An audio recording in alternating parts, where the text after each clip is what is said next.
লাকাদ কানা লাকুম ফি রাসূলিল্লাহি উসওয়াতুন হাসানাহ। আল্লাহ তাআলা আমার নবীকে দিয়েছেন সবথেকে উত্তম চরিত্র, কিন্তু কাদের জন্য? লিমান কানা ইয়ারজুল্লাহ, তাদের জন্য যারা আল্লাহর সঙ্গে সাক্ষাৎ করার ইচ্ছা রাখে। লিমান কানা ইয়ারজুল্লাহ ওয়াল ইয়াউমাল আখির, যারা আল্লাহর সঙ্গে সাক্ষাৎ করতে চায় এবং আখিরাতের দিনকে বিশ্বাস করে।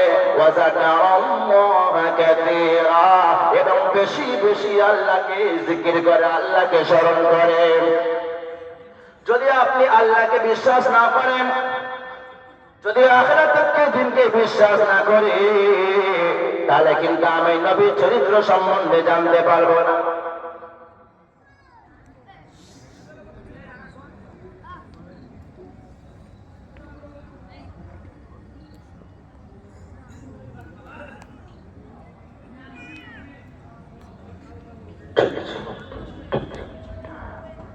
আল্লাহ পাক বলছেন লিমান কানা ইয়ারজুল্লাহ ওয়াল ইয়াউমাল আখির ওয়া যাকারাল্লাহা কাসীরা। বিশ্ব নবী মুহাম্মদুর রাসূলুল্লাহ জীবন আদর্শ কেমন? আল্লাহর নবী সাল্লাল্লাহু আলাইহি ওয়াসাল্লামের কাছে একজন ব্যক্তি এলো, আল্লাহর নবীকে বলছে, ইয়া রাসূলুল্লাহ, ইয়া হাবিবাল্লাহ, হুজুর গো, আপনি নাকি সত্যিকারে নবী? বলে, হ্যাঁ আমি তো নবী। বলে, আপনাকে চেকিং করার জন্য, আপনাকে পরীক্ষা করার জন্য আবু জেহেল ডাকছে। কে ডাকছে বলেন? আবু জেহেল, যে নবীকে বিশ্বাস করে না, যে আল্লাহকে বিশ্বাস করে না। আবু জেহেল নবীকে অপমান করার জন্য ডাকলো। বলেন, অপমান সম্মান কার হাতে? কার হাতে বলেন? আবু জেহেল চেয়েছিল নবীকে অপমান করবে। আল্লাহ রাসূল সাল্লাল্লাহু আলাইহি সাল্লামকে ডাকলেন। আল্লাহর নবী আসলেন, দেখছে যে 5 থেকে 6-7 জন বসে আছে, গোল করে সব বসে আছে। তাদের প্ল্যানিং ছিল নবীকে আজকে সবার সামনে অপমান করব। আল্লাহর নবী এসেছেন যখন, নবীকে বলছে, ইয়া রাসূলুল্লাহ, ইয়া হাবিবাল্লাহ, যদি আপনি সত্যিকারের নবী হয়ে থাকেন, আমরা সবাই হাতগুলো মুঠো করে আছি, বন্ধ করে আছি। আপনি বলেন আমাদের হাতের ভিতরে কি আছে, যদি বলে দিতে পারেন তাহলে বিশ্বাস করে নেব আপনি সত্যিকারের নবী। তারা কি করলো? কেউ হাতে ধুলো রেখেছে, কেউ বালি রেখেছে, কেউ কাপড় রেখেছে, কেউ পাথর রেখেছে, কেউ খালি রেখেছে, নবীকে চেকিং করার জন্য এরকম করেছে। আচ্ছা বলেন, তাদের হাতের ভিতরে কি আছে এটাকে বলা সম্ভব? তিনি জ্যোতিষ নয় তো, তিনি তো জানবেন কি করে? কিন্তু না বললেও অসুবিধা। যদি না বলতে পারে, ওরাই কি বলবে? তারা কি বলবে? নবী কিছু জানে না, নবী সত্যি নবী নয়। যখন আল্লাহর নবীকে জিজ্ঞাসা করেছেন, নবী গো, যদি আপনি সত্যিকারের নবী হয়ে থাকেন তাহলে বলে দেন হাতের মুঠোর ভিতরে কি আছে। আল্লাহ পাক সবকিছু দেখছেন, হ্যাঁ কিনা বলেন? পৃথিবীর জমিনে যেখানে যা কিছু হয় সব কিছু আল্লাহর দৃষ্টির সামনে হয়। পাথরের ভিতরে পাথর, তার ভিতরে পাথর, আবার পাথর। ওই পাথরের ভিতরে যদি একটা পোকা থাকে, একটা জীব থাকে, সে কি বলতে চায়, সে কি করতে চায়, পৃথিবীর কেউ না জানলেও একজন জানে। সে কে বলেন? সে কে জানেন বলেন? আল্লাহ গভীর রাত্রিতে, গভীর জঙ্গলেতে, সেই জঙ্গলের ভিতরে একটা বিশাল কুয়া, ওই কুয়ার অন্ধকারের ভিতরে যদি একটা মাছ কিংবা ব্যাঙ কিংবা কিংবা কীট পতঙ্গ কি খেতে চাইছে, আল্লাহ রাব্বুল আলামিন ছাড়া তার মুখের ভাষা আর কেউ বোঝে না, কিনা বলেন? পিপিলিকা, যে পিপিলিকাকে আমরা মারিয়ে মারিয়ে দিয়ে চলে যায়, ওই পিপিলিকার শব্দ পৃথিবীর কোনো মানুষ শুনতে পায় না, সায়েন্স শুনতে পায় না, ডাক্তার শুনতে পায় না, দুনিয়ার কোনো মানুষ শুনতে পায় না, আলেম মাওলানা শুনতে পায় না। কিন্তু আল্লাহ তাআলা বলে, ওই পিপিলিকা, যে পিপিলিকাকে আমরা মারিয়ে চলে যাই, ওই পিপিলিকার শব্দ একমাত্র কে শুনতে পারেন বলেন? একমাত্র কে শোনেন? আল্লাহ পাক শুনতে পান। আল্লাহ পাক যখন দেখছে আবার নবী মুহাম্মদকে অপমান করা হবে, তারা ঘিরে ধরেছে। আল্লাহর নবীকে জিজ্ঞাসা করেছে, তোমরা বলো নবী গো, আমাদের হাতের ভিতরে কি আছে? আল্লাহ পাক কি করলেন? সঙ্গে সঙ্গে জিবরিল আমিনকে পাঠিয়ে দিলেন। কাকে পাঠালেন বলেন? জিবরিল আমিন। এই যে জিবরিল আমিন কোরআন কারীমকে অবতরণ করে জিবরিল আমিনকে বলে, ও জিবরিল আমিন, ছুটি ছুটি যাও, এখনই চলে যাও। তো আল্লাহর নবী সাল্লাল্লাহু আলাইহি ওয়াসাল্লাম কানে কানে বলে দিও, ও জিবরিল, যার হাতে যা কিছু আছে তুমি তো নিশ্চয় জানো। নবী না জানতে পারে যার হাতের ভিতরে যা কিছু আছে, নবীকে বলে দাও, আর আল্লাহর নবী সব বলে দেবেন। যখন বলে দেবে তাহলে তারা আর নবীকে অপমান করতে পারবে না। তারা চিন্তা করলো, কি ব্যাপার, নবী জানলেন কি করে? আশ্চর্য হয়ে গেছিল। আবু জেহেল মনে করেছে যে আজকে নবীকে অসম্মান করব, কিন্তু যখন নবী একজন পরে একটার পরে একটা বলছে, তোমার হাতে মাটি আছে, তোমার হাতে পানি আছে, তোমার হাতে ধুলো আছে, তোমার হাতে কাপড় আছে, তোমার হাতে পাথর আছে, যখন সবার সঠিক বলে দিল, সবাই সব কিছু ছুড়ে ফেলে দিয়ে আল্লাহর নবীকে জড়িয়ে ধরি একটাই কথা বলে, লা ইলাহা ইল্লাল্লাহ। সবাই বলে, লা ইলাহা ইল্লাল্লাহ, লা ইলাহা ইল্লাল্লাহ মুহাম্মাদুর রাসূলুল্লাহ সাল্লাল্লাহু আলাইহি ওয়াসাল্লাম। আমার আপনার নবী, বিশ্ব নবী মুহাম্মদ আরবি সাল্লাল্লাহু আলাইহি ওয়াসাল্লাম, তিনি ইসলামের প্রচার করেন। মক্কার অলিতে গলিতে বিভিন্ন জায়গায় ইসলাম প্রচার করে। আবু জেহেল চিন্তা করেছে, যদি এভাবে ইসলাম প্রচার করতে থাকে, একটা সময় এমন আসবে সারা বিশ্বের মধ্যে ইসলাম বিজয় করবে। এক কাজ করো, ওই মুহাম্মদকে যেগুলো প্রকারের ব্যবস্থা করতে হবে। কি করতে হবে বলে? ব্যবস্থা করতে হবে। কি ব্যবস্থা করবে? মক্কায় সেই সময় একটা বড় পালোয়ান ছিল। কি ছিল বলেন? পালোয়ান জানেন তো? হাট্টা কাটা লোক, ক্যারাটি ম্যান এবং ব্যাম্বি সিক্স প্যাক। সেই যুগে সিক্স প্যাক ছিল, যত প্যাক সব তার ছিল। সোজা কথা, যদি 10 প্যাক হয় তাও তার ছিল। মানে মক্কার মধ্যে সব থেকে বড় ডন ছিল, তার নাম হলো রুকানা। কি নাম বলে? রুকানা। সেই রুকানা ছিল ইসলাম বিরোধী মানুষ, আর নবীকে দেখতে পারতেন না। নবীর নাম শুনলে জ্বলে উঠতো। আরে কার কথা বলছো? আবু জেহেল চিন্তা করলো, ভালো একটা সুযোগ, নবী তো দয়ার নবী, সবার নবী, তার নবী যেহেতু সবার কাছে যেতে হবে, তাহলে নবীকে মুহাম্মদকে রুকানার কাছে পাঠাবো। আর রুকানা নবীকে দেখতে পারে না, রুকানা নবীকে ভালোবাসে না, ইসলামকে অপছন্দ করে, নাউজুবিল্লাহ। তাহলে যখন অপছন্দ করে, রুকানা ব্যাম্বির মানুষ একটা এমন সাইজ করবে, নাউজুবিল্লাহ, নবী দুনিয়া থেকে চলে যাবে। এরকম স্বপ্ন দেখেছে। ভালো কথা, রুকানা বাড়িতে আছে।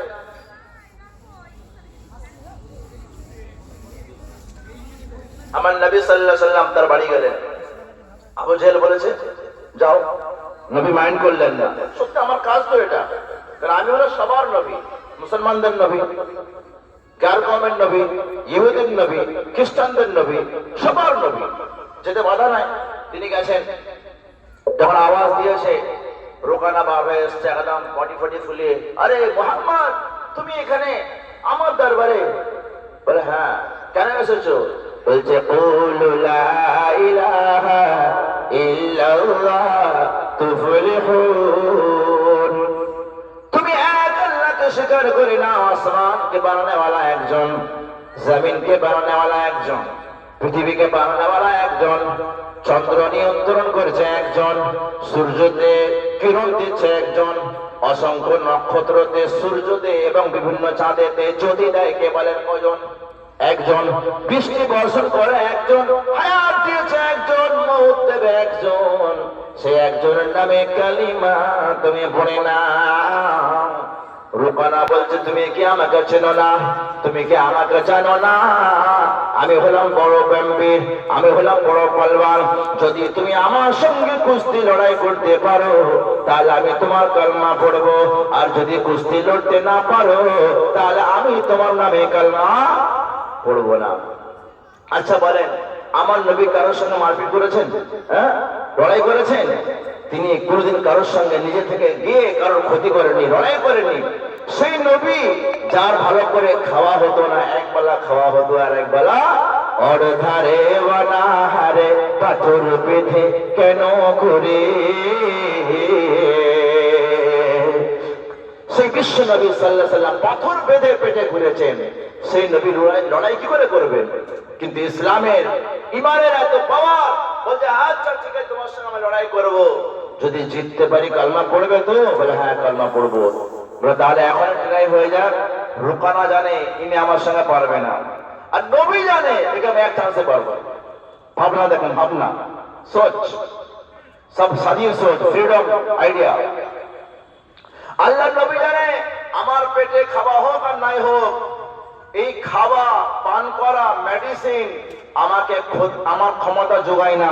আমার ক্ষমতা যোগায় কে? জোরে বলেন কে? জোরে বলেন কে? আর সে জানে আমার খাওয়া আমাকে ক্ষমতা যোগায়, আমার বডি আমাকে রক্ষা করে, সেটা না আমার শরীর চর্চা আমাকে রক্ষা করবে। ভাবনা তো রাসূলুল্লাহ সাল্লাল্লাহু আলাইহি ওয়াসাল্লাম ঠিক আছে এখন শুরু হয়ে যায়। রুকানা বলছে না, এইভাবে বন্ধ ঘরের ভিতরে কিন্তু ফাইটিং হবে না, একটা মাহফিল করো, সারা মক্কার লোককে ডাকো, গ্যালারি ভর্তি লোক থাকবে, সেখানে আমি তোমাকে পরাজিত করব, সবাই দেখবে যে মুহাম্মদকে আমি কেমন পরাজিত করলাম। আল্লাহর নবী সাল্লাল্লাহু আলাইহি ওয়াসাল্লাম বলে তাই হবে। মক্কায় ঘোষণা করে দেওয়া হলো, একটা বিশাল মাঠের মধ্যে লাখো হাজারো লোক জমা হয়ে গিয়েছে, হাজার হাজার লোক। ইসলাম তখন শুরুতে মুসলমান কম ছিল, আল্লাহর নবীর দর্শক মাত্র কয়েকজন ছিল, আর বড় ভক্ত ছিল যার নাম হলো আবু বকর রাদিয়াল্লাহু তাআলা। নাম শুনেছেন? সব থেকে নবীর প্রিয় সাহাবী, সব থেকে আল্লাহর নবীর প্রতি পুরুষের মধ্যে প্রথম ইসলাম গ্রহণ কে করেছে বলেন? আবু বকর রাদিয়াল্লাহু তাআলা আনহু। আল্লাহর নবীর হিজরতের সাথী আবু বকর রাদিয়াল্লাহু তাআলা আনহু, তিনার সঙ্গে রয়েছেন। আর রুকানা ইসলাম বিরোধী যে ছিল, তার হাজার হাজার অনেক ফ্যান ফলোয়ার ভর্তি ছিল, গ্যালারি ভর্তি। এবারে যখন স্টেজ তৈরি হয়েছে, রুকানা বলছে ও মুহাম্মদ তুমি আমার প্রতি ফাইটিং করো, তোমার সঙ্গে এখন কুস্তি লড়াই করব। আল্লাহর নবী বলে না, আমি আগে কাউকে মারতে যাব না, আমি আগে কাউকে ফাইটিং করব না, আগে তুমি ফাইটিং করো, আমি প্রতিরোধ করব। রুকানা কি করলো? যেমন একটা ব্যাপারের নিয়ম, যারা একদম শরীর চর্চা করে এবং যাদের শরীরে বিশাল ক্ষমতা কিতাবের মধ্যে পাওয়া যায়, রুকানার এত ক্ষমতা ছিল সেই সময় মক্কার জমানায়, মক্কার যুগেতে একা 40টা পালোয়ানকে একাই দুনিয়ার মধ্যে চিৎপাত করে দিত। এত ক্ষমতা, একা 40 জনকে দেখে নিত। রুকানা এত পালোয়ান, এত পাওয়ারফুল। সেই রুকানা ছুটে ছুটে ছুটে আল্লাহর নবীর দিকে এলো। যখন আল্লাহর নবীর দিকে ফাইটিং করলো, আমার আপনার নবী বিশ্ব নবী মুহাম্মদুর রাসূলুল্লাহ সাল্লাল্লাহু আলাইহি সাল্লাম রুকানার ওই মারটা রুকলেন, ফাইটিংটা রুকে দিলেন। রুকে দেওয়ার পরে রুকানাকে আস্তে করে কোলে জড়িয়ে, বুকে জড়িয়ে দিলেন, আবার জমিনের মধ্যে চিৎপাত করে ফেলে দিলেন। সুবহানাল্লাহ বলা যাবে না? রুকানার মাথা ঘুরে গেছে যে আমাকে জমিনে ফেলে দিল, আবার চাগিয়ে তুলে নিল, আবার মাটিতে ফেলে দিল। আমি তো স্বপ্ন দেখছি নাকি? আমি তো ওই রুকানা যে একা 40 জনকে আমি দুনিয়ার মধ্যে, যারা 40 জনকে আমি চিৎপাত করে দিই, আজ আমি চিৎপাত হয়ে যাচ্ছি। তখন রুকানা উঠে বলছে যে হে মুহাম্মদ, আমি জাস্ট ট্রাই করছিলাম। কি করছিলাম? জাস্ট ট্রাই করছিলাম, এটা আমি আসলে ফাইনাল কিন্তু আমি ফাইটিং করিনি। বলছে তাই নাকি? বলে হ্যাঁ। আরেকবার ট্রাই করো তাহলে। বল না না, এবারে অরিজিনাল ফাইটিং করো। বলে ঠিক আছে তাই করো।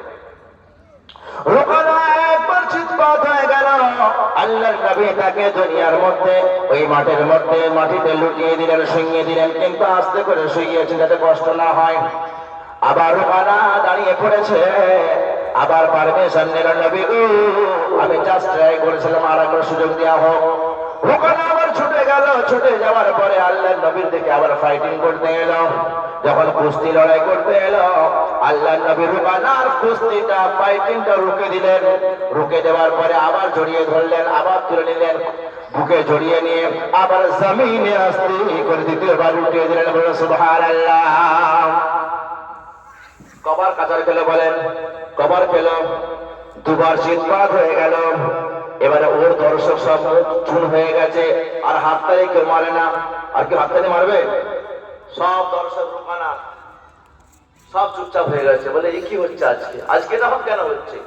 সেই রুকানা যে 40 জনকে চিৎপাত করে দেয়, সে আজ চিৎপাত হয়ে যাচ্ছে। রুকানা বলছে ইয়া রাসূলুল্লাহ ইয়া হাবিবাল্লাহ, আরেকবার আমাকে লাস্ট সুযোগ দেও, আমি আরেকবার চান্স নিতে চাই। আল্লাহর নবী বলছে ঠিক আছে। আবু বকর কানে কানে বলছেন নবী গো আর আপনি সুযোগ দেবেন না।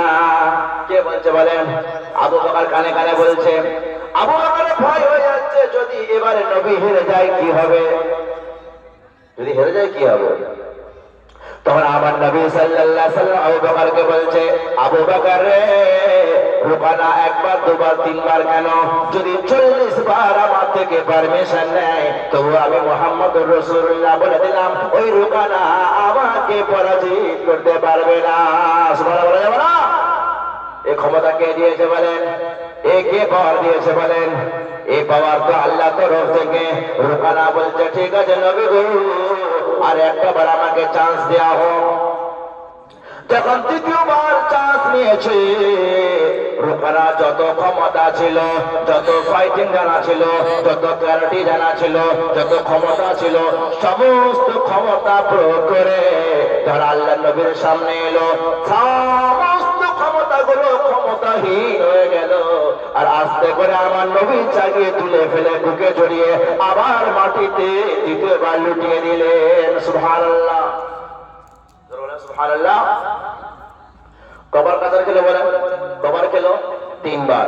যখন 3 বার জমিনের মধ্যে লুটিয়ে পড়ে গেছে, এবারে রুকানা উঠে পড়েছে, উঠে আল্লাহর নবীকে বুকে জড়িয়ে ধরে বলছে লা ইলাহা ইল্লাল্লাহ লা ইলাহা ইল্লাল্লাহ লা ইলাহা ইল্লাল্লাহ মুহাম্মাদুর রাসূলুল্লাহ সাল্লাল্লাহু আলাইহি ওয়াসাল্লাম। তখন দর্শক বলতে কি ব্যাপার রুকানা, তুমি কালমা পড়লে কেন? এক তো হেরে গিয়েছো আবার কালমা পড়লে। তখন রুকানা বলছে ওরে আমার দর্শক, ওরে আমার ফ্যান ফলোয়ার, তোমরা কালমা পড়ে নাও। বলে কেন? বলছে আমি একটা আজব জিনিস অনুভব করলাম, আমি এত বড় শক্তিশালী যে একা 40 জনকে পিছিয়ে ফেলে দিই, 40 জনকে মাটিতে আমি উৎখাত করে দিই। কিন্তু যখন নবীর দিকে আমি ফাইটিং করতে যাচ্ছিলাম, যখন নবীর সামনাসামনি হয়ে গেলাম, যেন আমার সমস্ত ক্ষমতা যেন শেষ হয়ে গেল। সুবহানাল্লাহ বলা যাবে না? নবীর সামনে আসলাম, সমস্ত ক্ষমতা শেষ হয়ে গেল, আমার আর কোন ফাইটিং করার ক্ষমতা নাই। আমার নবী আমাকে আস্তে করে বুকে তুললেন, যখন বুকের কাছে আমি মাথাটা রাখলাম, কানটা রাখলাম, আমার নবীর বুক থেকে একটা আওয়াজ আসছিল আল্লাহু আল্লাহ আল্লাহু আল্লাহ আল্লাহু আল্লাহ আল্লাহু আল্লাহ আল্লাহু আল্লাহ। রুকানা বলছে ভাই রে, ওই নামটা নবীর বুক থেকে যে আওয়াজটা আসছিল, ওই নামটা এত সুন্দর, এত মধুমাখা, আমার মন চাইলো ওই নামটা আর একবার শুনবো। তাই দ্বিতীয়বার আবার আমি চান্স নিলাম।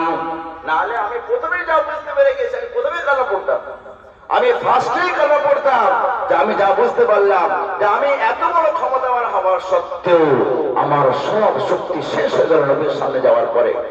আমার আজব ব্যাপার লাগলো, নবীর বুকে যখন মাথা দিয়ে আছি, আল্লাহ নবীর বুক থেকে কিসে আওয়াজ আসছিল? আল্লাহ আল্লাহ আল্লাহ আল্লাহ। কেন?